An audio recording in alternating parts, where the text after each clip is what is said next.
So you just had a brutal workout and you burned what seems like a bunch of calories. So you should eat a bunch more today, right? And tomorrow you are not training, you're not working out. So you should probably eat a lot less calories, right? I don't know about that, because maybe it doesn't matter from day to day. I think we should really look at the hard data and look at some of the academic research to see when you should have your caloric surplus and when you should have your deficit. Let's dive in. Despite what you might want to think, being in some kind of calorie-deprived state for an extended period of time is going to trigger a depressed hypothalamic pituitary adrenal axis. It's going to trigger a decrease in your reproductive hormones. It's going to decrease your resting metabolic rate, and it's ultimately going to decrease performance. Now, this is coming from a guy that preaches deficits. Okay, I preach being in a deficit, but I also preach being in a deficit at a very acute shock phase, not in a chronically energy deprived, nutrient deprived state. Okay, once you start doing it in a prolonged fashion, that's when you run into an issue. Anyway, we'll break it down more. What you have to ask yourself is, does it matter when the surplus occurs, or does it matter when the deficit occurs? Like, should I be consuming a bunch more calories on a heavy training day than I am on a non-training day? Well, it's less about the calories and probably more about the macronutrients. But let's take a look at some research that was published in the journal PLOS One first.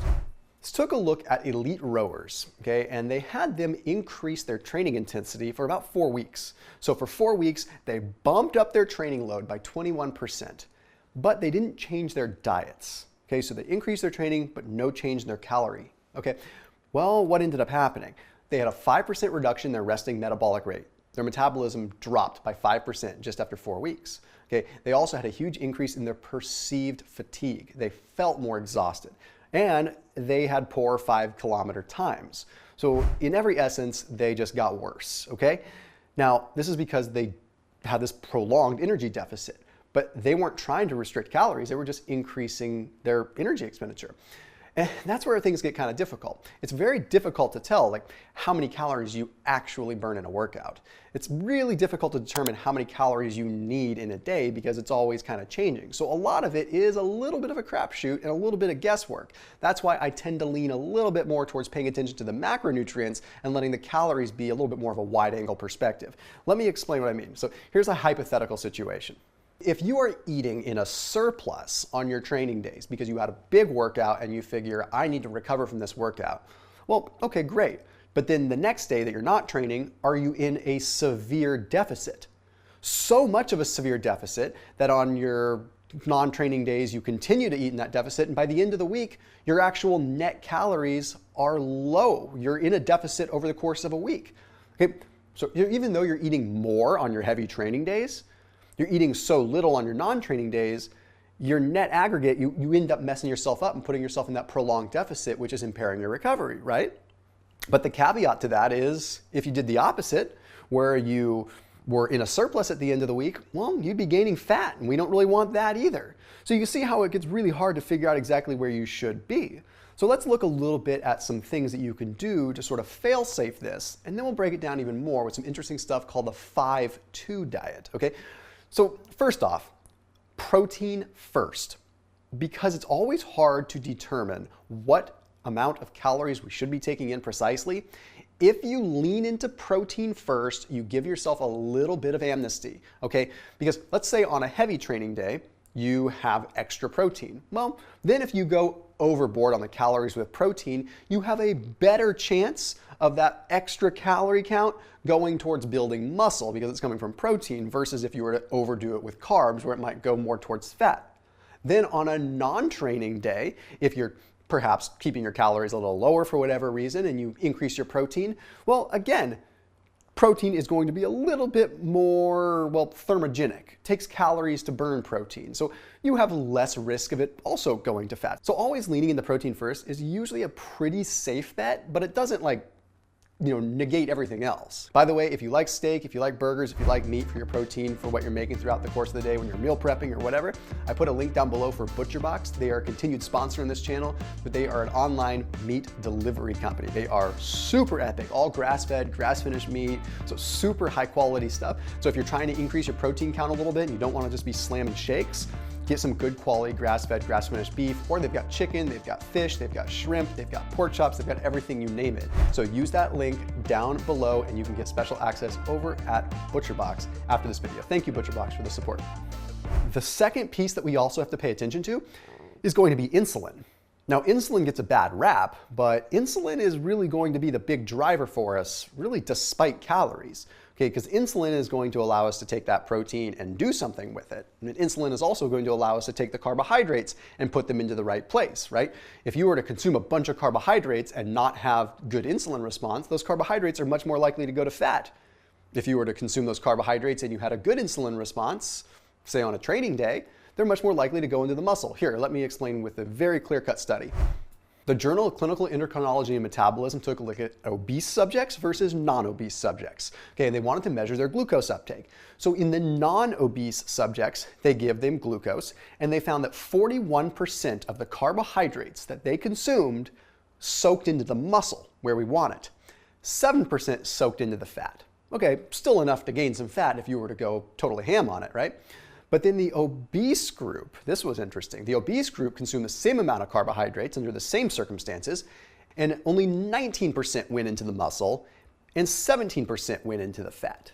You see what's going on here? They're less insulin sensitive, so they were less responsive to those carbohydrates. So yes, to some degree, your body composition makes a big difference, but I'm not talking so much about the body composition as I am talking about the insulin sensitivity perspective. An insulin sensitive individual, whether it's happening because you are just an insulin sensitive individual or you're insulin sensitive because you just finished a workout, that is our time to capitalize on carbohydrates. And what I'm ultimately saying here is that I firmly believe it's less about how many calories we consume on a training day versus a non-training day, and more about the allocation of specific macronutrients. To break this down even more and to kind of further my hypothetical point here, let's take a look at the 5-2 diet. Okay, the 5-2 diet is where you go 5 days of relative energy maintenance, so relative, normal amount of calories, possibly even a little surplus, but then 2 days out of the week where you have an aggressive caloric restriction period, usually like 25% of your energy demand. So we're talking like pretty aggressive, like caloric restriction or possibly even fasting 2 days per week. The British Journal of Nutrition dove into this. They took a look at 3 groups of individuals. One group of individuals did daily energy restriction, so they just reduced calories day over day. Okay, another group did very traditional 5-2, okay, where they had their calories high and then 2 days of the week drastically lower. Then a third group did 5-2, but they had unlimited protein and fat intake. They could consume as much as they wanted in the way of protein and fat. Okay, results were pretty wild. They wanted to make sure no matter what they did, that at the end of the week, they were in a 25% deficit. So regardless of group, they said, we still want you at the end of 7 days to be in a 25% deficit. How you get there, we don't really care. Just 25% deficit at the end of the week. They did this for 3 months. There were similar weight loss between all the groups. However, the 5-2 groups ended up having much more fat loss than the other group. Well, that's a plus. I mean, that's a big testament to doing some forms of energy like restriction or caloric restriction or like intermittent fasting even. But what was even more wild was the fasting insulin levels. Okay, they were all in the same deficit at the end of the week, but the groups that did the alternating like intermittent restriction, they ended up with much better fasting insulin levels, much lower, which means they are going to be able to consume carbohydrates and have those carbohydrates go to the right place, not to the wrong place. But then there was another variation of this study that was published in the Journal of Rejuvenation Research that took a look at a slightly different protocol. It was an alternating surplus deficit protocol. So one day they consumed 175% of their daily energy needs. The next day they consumed only 25%. Okay, so purely hypothetical, if I needed 1,000 calories for easy math, on a 175% day I would consume 1,750 calories. And then on a deficit day, I would be consuming 25%, which would mean 250 calories, 25% of 1,000. So you can see how huge difference, surplus, deficit. But when netted out over the course of a period of time, it's the same as eating 1,000 calories per day, right? It's just done in a different scale. Well, they found that alone was enough to significantly improve insulin sensitivity.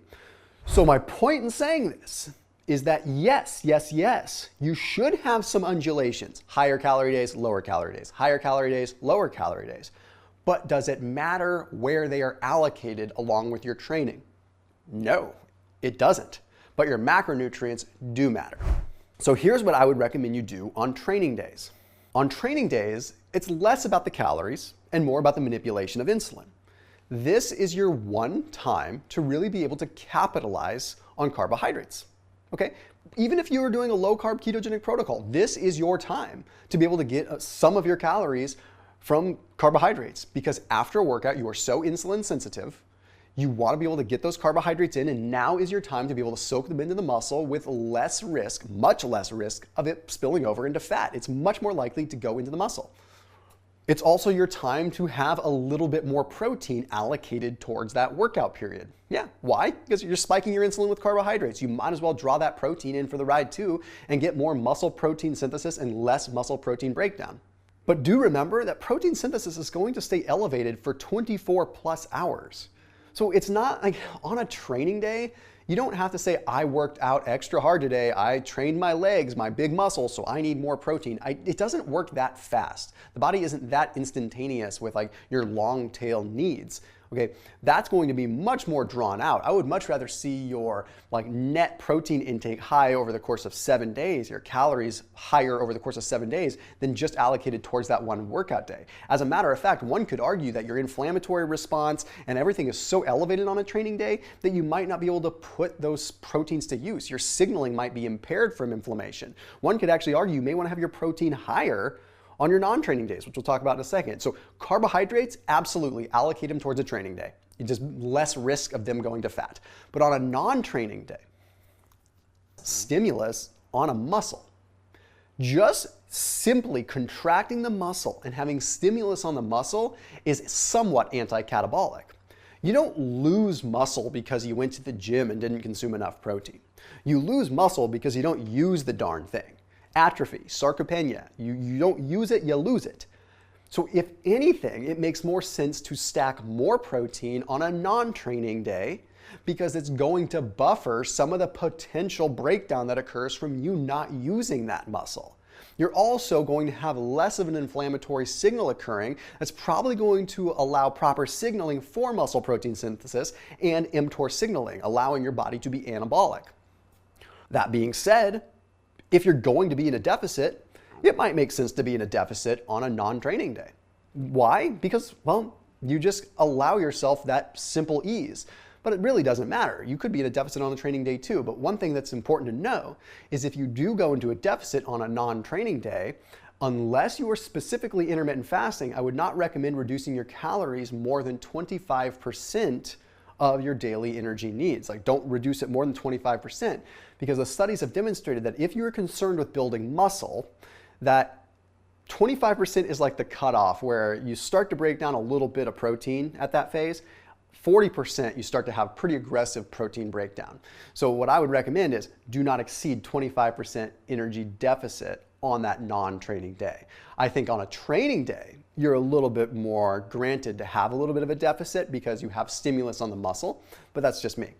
And on your non-training days, having carbs to a minimal amount is probably ideal.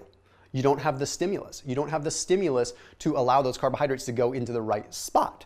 So they're much more likely, much more increased risk of gaining it as fat.